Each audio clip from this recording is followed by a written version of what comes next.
આ છે youth media group અને આપ જોઈ રહ્યા છો યુથ 24 ન્યૂઝ ગુજરાતી, સમયની સાથે. દાહોદ એસબીઆઈ લોન કૌભાંડ, ખોટા દસ્તાવેજો, બનાવટી પગાર સ્લિપ્સથી 31 લોન ઘોટાલ, 18ની ધરપકડ.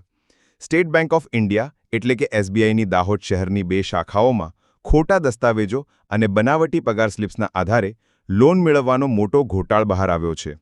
આ કેસમાં 31 લોન ધારકો સામે ફરિયાદો નોંધાઈ છે, જેમાંથી બંને શાખાઓના તત્કાલીન મેનેજરો અને લોન એજન્ટો સહિત 18 આરોપીઓને ધરપકડ કરવામાં આવી છે.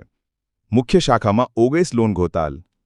માણેક ચોક ખાતેની એસબીઆઈની મુખ્ય શાખામાં 20 જૂન 2022થી 13 ફેબ્રુઆરી 2024 દરમિયાન તત્કાલીન બ્રાન્ચ મેનેજર ગુરમીતસિંહ બેદીની મદદથી 19 લોન ધારકોએ ખોટા દસ્તાવેજો રજૂ કરી લોન મેળવી હતી. આરોપીઓએ નકલી શિક્ષક, એસટી ડ્રાઈવર જેવા ખોટા દાખલા બનાવી બનાવટી પગાર સ્લિપ્સ રજૂ કરી હતી. સાથે જ આરએલએમએસ એટલે કે રિટેલ લોન મેનેજમેન્ટ સિસ્ટમમાં ગ્રોસ સેલરીની ખોટી એન્ટ્રી કરી વધુ લોન મંજૂર કરાવી હતી. ઘણા લોન ધારકોના ખાતા એનપીએ એટલે કે નોન પરફોર્મિંગ એસેટ હોવા છતાં બિનજરૂરી ચકાસણી વગર લોન આપવામાં આવી હતી. સ્ટેશન રોડ શાખામાં 12 લોન ઘોટાલ. સ્ટેશન રોડ પરની બીજી શાખામાં 1 સપ્ટેમ્બર 2021થી 20 જૂન 2024 દરમિયાન તત્કાલીન મેનેજર મનીષ ગવલે અને 10 લોન ધારકોએ સમાન પદ્ધતિથી ખોટા દસ્તાવેજો જેમ કે નકલી નોકરીની જગ્યા અને બનાવટી પગાર સ્લિપ્સ રજૂ કરી લોન લીધી હતી. અહીં પણ દસ્તાવેજોની યોગ્ય ચકાસણી ન કરતા લોન મંજૂર કરવામાં આવી હતી. આરોપીઓની યાદી અને ગેરહાજરી.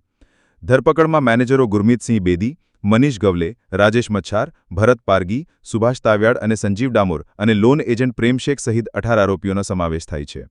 ગઈકાલે ઝડપાયેલા 5 આરોપીઓમાંથી 4ને 5 દિવસના અને 1ને 1 દિવસના રિમાન્ડ મળ્યા છે. આજે ઝડપાયેલા આરોપીઓને હજી કોર્ટમાં રજૂ કરવામાં આવ્યા નથી. ઘોટાલની રીતો. વિક્રમ પટેલિયા, મહીસાગર જિલ્લો. પટાવાળાની નોકરી છતાં ક્લર્ક તરીકે ખોટું સર્ટિફિકેટ રજૂ કર્યું. સંજય હઠીલા, ધાનપુર.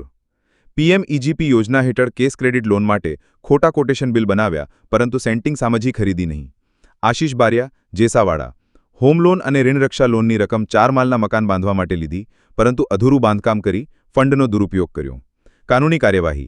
ફરિયાદો આઈપીસી કલમ 420, છલ, 409, વિશ્વાસઘાત, 465, 467, 471, ખોટા દસ્તાવેજો અને 120B ષડયંત્ર હેઠળ નોંધાઈ છે. તપાસ ડીવાયએસપી જગદીશ ભંડારીના નેતૃત્વમાં ચાલી રહી છે. દાહોદ ટાઉન એ ડિવિઝન તથા B ડિવિઝન પોલીસ સ્ટેશન ખાતે એસબીઆઈના બ્રાન્ચ મેનેજરો દ્વારા ફરિયાદ દાખલ કરવામાં આવી હતી.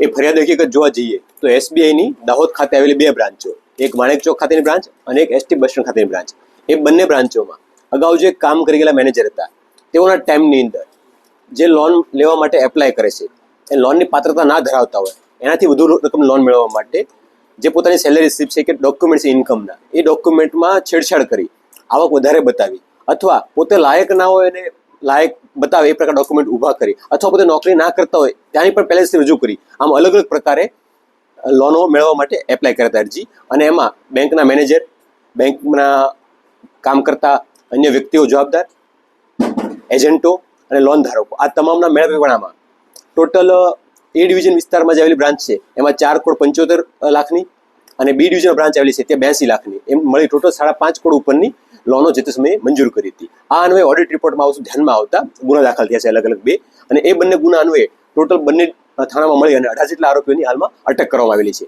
જેમાં 2 મેનેજર જેમના નામ મનીષ ગવલે અને ગુરમીતસિંહ બેદી છે અને 2 એજન્ટો સંજીવ ડામોર અને ફેમ શેખ છે. અને આ સિવાયના 14 લોકો છે એ લોન ધારકો છે જેમને અટક કરવાની કામગીરી પૂર્ણ કરવામાં આવેલી છે અને બાકીની તપાસ હાલમાં ચાલુમાં છે. સર, જે લોન ધારકો છે તેઓએ કઈ પ્રકારની નોકરી ધરાવતા હોવાનું રજૂઆત કરી હતી? હાલમાં પ્રાથમિક દ્રષ્ટિએ તપાસ થઈ છે. એમાં જે અમુક લોકો છે રેલવેમાં નોકરી કરે છે, અમુક લોકો પોતે એસટીમાં કંડક્ટર હોય કે ડ્રાઈવર હોય એ પ્રકારના ખોટા સર્ટી ઊભા કર્યા છે અને એના આધારે લોન મેળવવાનો પ્રયત્ન કર્યો છે. મેં જેમ વાત કરી એ રીતે જે પોતાની લોનની જે પોતાની સેલેરીની જે રકમ છે એ રકમ કરતાં વધુ રકમ સેલેરીમાં બતાવવાની અને એ સેલેરી સ્લીપ છે એને ફોર્જ ઊભી કરવાની, જેથી કરીને પોતે વધુ લોન માટે લાયક છે એ પ્રકારનું દેખાડી શકે અને એના આધારે વધુ લોન મેળવવા માટેનો પ્રયત્ન થયો હોય તેવું પ્રથમ દૃષ્ટિએ જણાવ્યું છે.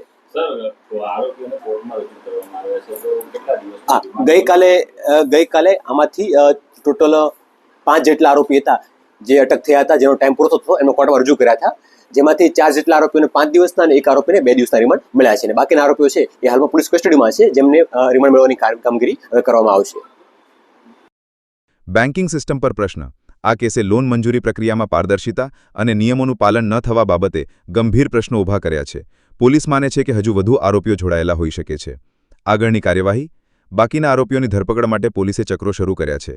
Bureau report Wajid Pathan, youth 24 news Gujarati, Dahod. State Bank of India Dahod બ્રાન્ચને એસટી સ્ટેન્ડ બ્રાન્ચ બરાબર છે. એમાંની અંદર 2022થી 2024 સ્પોટ ઓડિટ આવ્યું ત્યાં સુધી સ્પોટ ઓડિટ દરમિયાન આ બધો કૌભાંડ નીકળ્યું. પર્સનલ લોન, મુદ્રા લોન, પછી તમારે હાઉસિંગ લોન, કેસીસી અને એનિમલ હસબન્ડરી, આ બધામાં જ બારોબાર પૈસા લઈને ખોટી પગાર સ્લીપો ઊભી કરીને લોકોને લોન કરીને એજન્ટો પૈસા ખાઈ ગયા અને લોકો હમણાં એનો ભોગ બની રહ્યા છે. કરોડમાં તમારે ગણવું પડે તો ઓડિટર તમને આંકડો આપે ફાઇનલ. આ સમય છેલ્લા 2 વર્ષથી ચાલે છે. એમાં મેનેજર, એજન્ટો, સીએમ ક્રેડિટ, ડીજીએમ, આપણે જીએમ ને સીજીએમ જે તે સમયના 2022થી 2024ના. મેં ઘણી મહેનત કરી. હું છેક સુધી સીબીઆઈ સુધી ગયો છું. પીએમ સાહેબને બી લેટર લખેલો છે. તમારા પરિવારમાંથી કોઈ ભોગ બન્યું છે? મારા પરિવાર, હું તો બેંકમાં રિકવરીનું કામ કરું છું. આ બધા કસ્ટમર જ છે ને, આદિવાસીઓ બધા, ગામના બિચારા મજૂરો. શું નામ સાહેબ આપનું? મારું નામ જોર્જ. ઓકે.